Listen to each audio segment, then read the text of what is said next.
Hello, I'm Nicholas Briggs, a VA accredited claims agent here at Chisholm, and Kilpatrick. And I'm Madeline Eustace, a VA accredited claims agent.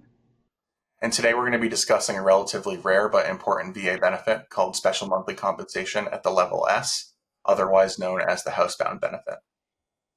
Special monthly compensation is a higher monetary benefit VA provides to veterans with unique or severe service-connected disabilities, and there are different levels of SMC. Level S provides a higher compensation specifically for veterans who are significantly restricted to their homes due to their service-connected disabilities. And CCK law handles a significant number of SMC cases. And we found that SMC-S is the second most common form of special monthly compensation after SMC-K. Let's talk about eligibility. There are two main paths. The first path is the obvious one. It applies to veterans who are substantially confined to their home or care facility due to their service-connected disabilities. Their condition must be considered permanent or long-lasting. An example of this could be a psychiatric condition like agoraphobia. Basically, any medical condition that forces someone to be substantially dependent on deliveries and helpers to carry on their lives. The second path is if a veteran has one single service-connected disability rated at 100%, plus additional service-connected disabilities independently rated at 60% or higher, so the total plus 60.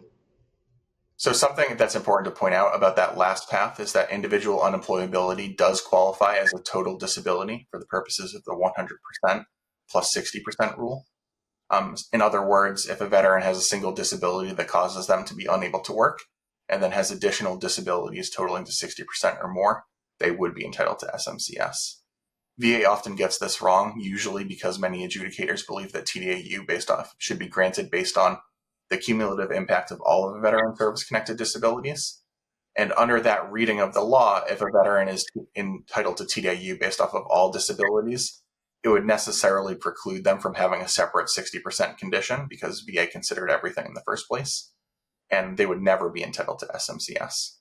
But the Court of Appeals for Veterans Claims clarified in the case Bradley versus Peak that VA is required to look at each of the veterans' individual disabilities, even if they've been awarded an overall TDIU. And under those circumstances, it's entirely possible to have TDIU awarded based off of a single condition, and then have other conditions total to 60% or more for the purposes of SMC-S. Now let's discuss compensation. The monthly compensation for SMC-S in 2025 is $4,288.45 per month. For comparison, the monthly compensation for 100% rating is $3,831.30, or about $550 less. The exact amount varies depending on factors like dependence, and rates may be adjusted each year for cost of living and so on. As with most SMC levels, SMC-S compensation replaces your regular VA disability compensation.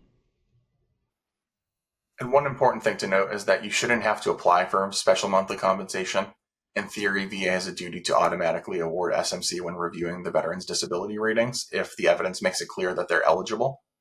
But VA often makes mistakes with SMC because it's a rare situation to begin with. And many adjudicators lack experience with exactly how the SMC rules work.